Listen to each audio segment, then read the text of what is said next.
નમસ્કાર વિદ્યાર્થી મિત્રો, આજના વિડીયોની અંદર આપણે ધોરણ 10 વિષય સંસ્કૃતનું દ્વિતીય વાર્ષિક પરીક્ષા 2026 માટેના મોસ્ટ એમપી પેપરનું સોલ્યુશન કરીશું તથા તમને જણાવીશું કે કયા કયા મોસ્ટ એમપી એવા ફકરા છે જેનું તમારે ગુજરાતી ભાષામાં અનુવાદ કરવાનું, કયા આવા પદ્ય છે જેનું તમારે ગુજરાતીમાં અનુવાદ કરવું તથા શ્લોક પૂર્તિ કઈ કઈ તૈયાર કરવી એ સંપૂર્ણ ચર્ચા આપણે આજના વિડીયોની અંદર કરીશું. તો ખાસ મિત્રો વિડીયોને અંત સુધી જરૂરથી જોજો, તમને ઘણો ફાયદો થશે. તમારા બીજા મિત્રોને શેર કરજો અને આવા ઉપયોગી વિડીયો માટે આપણી ચેનલને સબસ્ક્રાઈબ કરી દેજો. મિત્રો જુઓ, પહેલાં આપણે વિભાગ એની અંદર વાત કરીએ તો તમને ફકરો આપેલો છે જેનો તમારે ગુજરાતી ભાષામાં અનુવાદ કરવાનો છે. ઓકે, 2 ફકરા આપેલા છે, એમાંથી કોઈ પણ એકનું કરવાનું છે જે તમારે આવશે 4 ગુણમાં. તો મિત્રો જુઓ, આપણે પહેલાં જે વિકલ્પો છે એ જોઈશું. પ્રશ્ન નંબર 3 એમાં જુઓ તમને આપેલું છે કે વયમ સર્વે માનવા કીદૃશા ઇવ સ્મ. તો એનો જવાબ થશે મિત્રો સી થશે, મતલબ કે કષ્ટખંડા ઇવ. ઓકે, પછી ચોથો પ્રશ્ન છે કુપિતા બુદ્ધિ કિમ ન પશ્યતિ. તો એની અંદર જવાબ આવશે ઓપ્શન બી આલોકમ.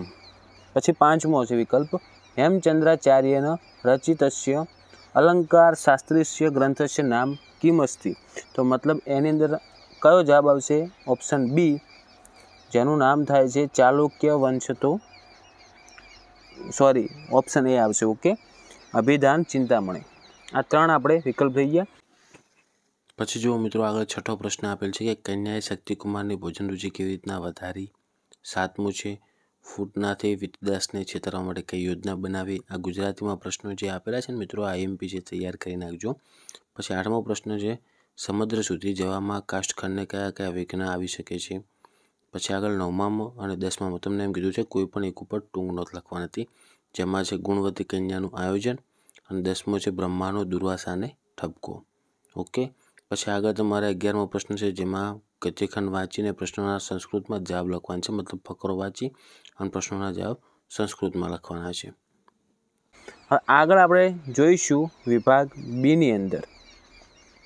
તો વિભાગ બીની અંદર તમને આ જ રીતના વિકલ્પો આપેલા છે, જેમાં પહેલું છે સર્વે કીદૃશા ભવંતુ. 14મો પ્રશ્ન તમે જુઓ તો એમાં આવશે મિત્રો સુખીન, ઓપ્શન બી. પછી 15મો છે હેયમ કિમ અસ્તિ. તો એમાં જવાબ આવશે સી, એટલે કે કાર્યમ. અને 16મો પ્રશ્ન છે કઈ કાર્યમ ન પ્રારભ્યતે. તો એમાં જવાબ આવશે મિત્રો નીચે. ઓકે, પછી જુઓ આગળ 17મો પ્રશ્ન છે કે ગુરુ કેવા હોવા જોઈએ, જે ગુજરાતીમાં જવાબ આપવાનો છે વિભાગ બીમાંથી. પછી 18મો છે ગીત મૃતમમાં કહેલા ભક્તના 4 પ્રકાર જણાવો.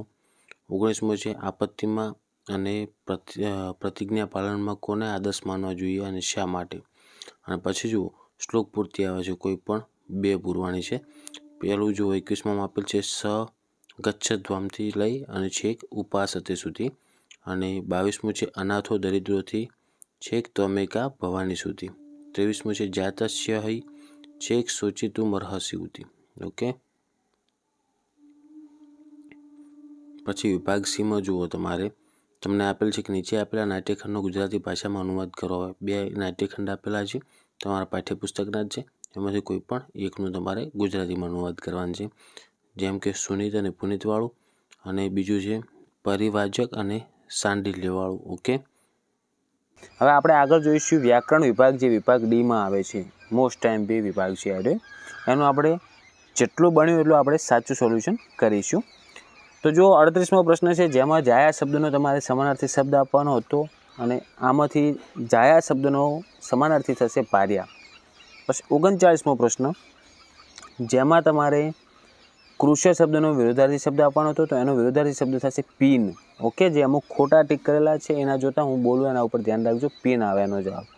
પછી 40મો પ્રશ્ન છે જેમાં તમારે સામાન્ય ભવિષ્યકાળનું મધ્યમ પુરુષ બહુવચન રૂપ કયું છે એ લખવાનું છે.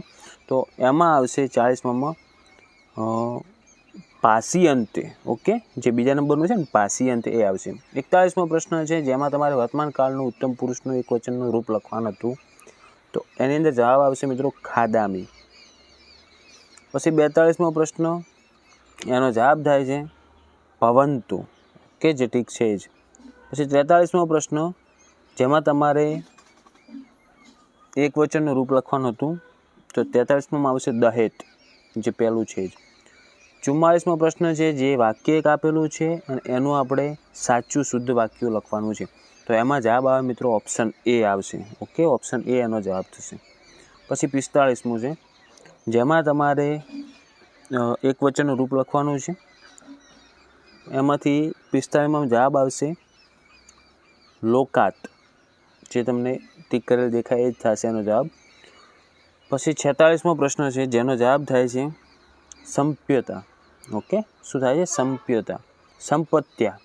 પછી 47મો પ્રશ્ન છે, જેમાં જવાબ આવશે શિષ્યેણ. જે બીજા નંબરનું છે એ શિષ્યેણ એનો જવાબ થાય છે. નેક્સ્ટ આગળ જુઓ, 48માં જવાબ આવશે મિત્રો એકહ. ઓકે, પછી 39મો પ્રશ્ન છે, જેમાં રેખાંકિત કરેલા શબ્દનો આપણે કૃદનનો પ્રકાર લખવાનો છે. તો એમાં આવશે મિત્રો હેત્વર્થ કૃદમ. 50મો છે, જેમાં મનવો પી આલેલ છે. તો એમાં શું થશે? જે ટીક કરેલું છે ને આગળનું એ થશે માનવા પ્લસ અપી. અને 51મું છે, જેમાં આપણે સંધિ જોડવાની હતી. તો એનું થશે મિત્રો પશુ એવ. ઓકે, જે પહેલું છે પશુ એવ એની સંધિ થશે. બીજા વિભાગનો તમારે વિભાગ ઈમાં જુઓ, મતલબ કયા ગદ્યખંડ આપેલા છે એ તમારે જે વિદ્યાર્થીઓને બાકી છે સ્ક્રીનશોટ લઈ લેજો, જેમને પેપર કામ લાગે. ઓકે, તો જો આશા રાખું છું મિત્રો કે વિડીયો તમને ગમ્યો હશે તો વિડીયોને લાઇક કરી દેજો. પછી આવા યુઝફુલ વિડીયો માટે આપણી ચેનલને સબસ્ક્રાઈબ કરી દેજો. તમારા જે બીજા મિત્રો છે એમના સુધી પણ આ વિડીયોને શેર કરી દેજો. હવે મળીશું આપણે નેક્સ્ટ વિડીયોમાં. Thank you so much for watching my videos. Thank you so much.